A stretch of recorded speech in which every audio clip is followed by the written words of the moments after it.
There are a lot of Nintendo exclusive franchises that started on Nintendo consoles, but there are some that didn't. Bayonetta is a good example of this.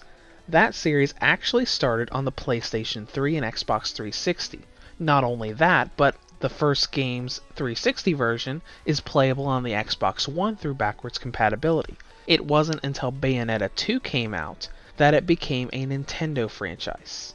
With Bayonetta 3 in development, Nintendo saw it fit to release the first two games of the franchise onto the Nintendo Switch. So, to start off my coverage of the series, here is my review of the Nintendo Switch version of the original game, Bayonetta. The plot of Bayonetta takes place in a world where two European clans who had magical powers over light and darkness used to oversee history before getting into an argument and a war, ultimately wiping each other out.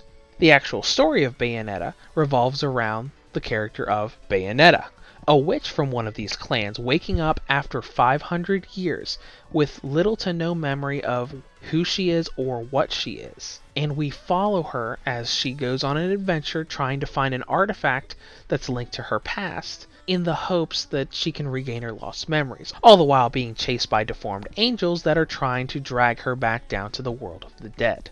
Now, story is a big focus in Bayonetta. There are a lot of story scenes, there's a lot of lore that you can find as you're playing through the game, and there are a lot of unique themes that are thrown at us in this plot. Mostly in the fact that you're playing as Bayonetta, a witch who calls upon the powers of demons to take out her enemies. And your enemies, or the antagonists of the game, are angels, beings of light, which is kind of a reverse to how angels and demons are normally depicted in media. And before I end this section, we need to talk real quick on the eye candy portion of this game. Bayonetta is known as a sexy, eye candy heavy series. Bayonetta herself makes a lot of sex humor. All of her body animation is very sexy and seductive in nature. It doesn't take away from the seriousness of the plot, but if fan service is not your thing, just make a mental note of that as you're deciding whether or not to buy this game.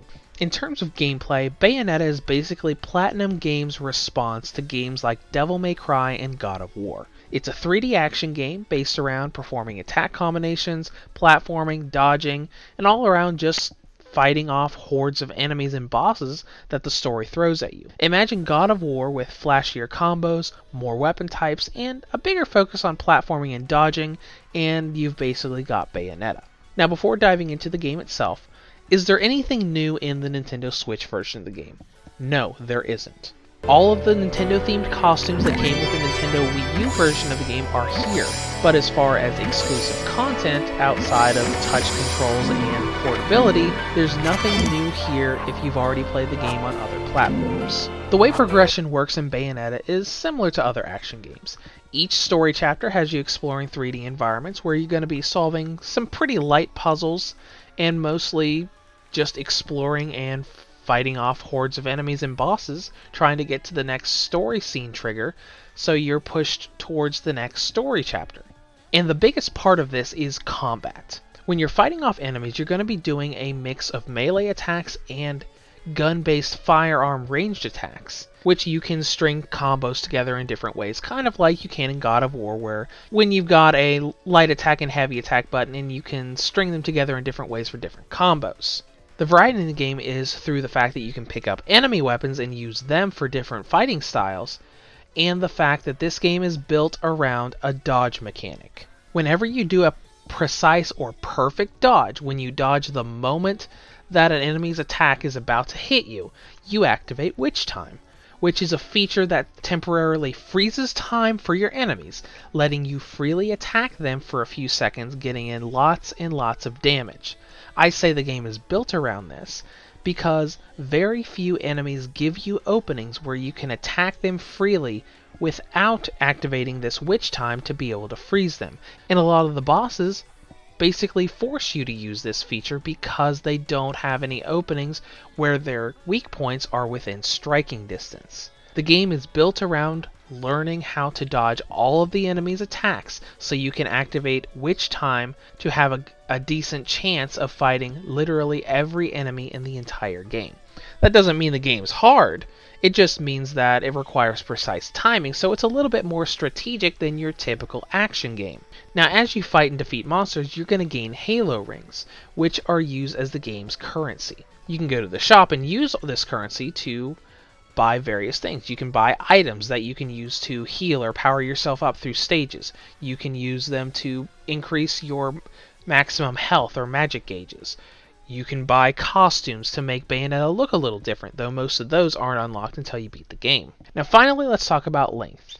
This game is $30, so how much time are you going to get out of it? When I ran through on the normal difficulty, I cleared the final boss after around 15 hours of game time, so it should take you at least that long, unless you play on the really easy difficulty settings, but the game isn't that hard to begin with, so there's no real reason for you to have to do that. Now once you beat the game, you unlock the hard mode difficulty, a boatload of costumes in the shop, and if you got really high ranks on all your stages, you unlock a second playable character. So in other words, you're going to get at least 15 hours of content out of the game. Now this isn't really a control issue, but the game's camera. It's a huge, frustrating hindrance. Whenever you're running around with mobs, or especially in the boss fights that don't include a giant boss monster, the camera goes crazy. You'll be running around waiting for the boss to initiate a specific move that you know you have to dodge to initiate which time, and the camera won't focus on them. It'll get caught on a wall. It'll zoom in on you for no reason. It will do everything but what you want it to do, requiring you to put more attention on making sure the camera's in the right place, as well as running around and listening and watching for the perfect, precise dodge time. It's just very frustrating. As far as presentation goes, the game looks pretty good for PlayStation 3 and Xbox 360 remaster. There are some small jagged edges on the character models and gameplay, but considering the camera is never that close to Bayonetta when you're playing, you probably won't notice it very often if you ever do. The pre-rendered CGI cutscenes, however, have a noticeable blur to them that the gameplay engine doesn't. It's almost as if they copied and pasted the CGI renders from a previous version of the game without accommodating for the Nintendo Switch. It's not a huge problem, but it's something that's noticeable. Performance, on the other hand, is fantastic. You've got a perfect 60 frames per second in docked mode and handheld mode, and the visuals don't really change between the two modes. That part of the optimization was done exceptionally well. Now let's get into battery life. This is a 3D game, this is an action game with a lot of renders on screen, so don't expect any miracles. Here are my times from 100% to 0%. With maximum brightness in the Wi-Fi on, 2 hours and 48 minutes. Maximum brightness of the Wi-Fi off, 2 hours and 52 minutes. Lower brightness of the Wi-Fi on, 3 hours and 19 minutes. Lower brightness of the Wi-Fi off, 3 hours and 27 minutes. So this isn't bad. You're going to get about 3 to 3.5 hours out of Bayonetta.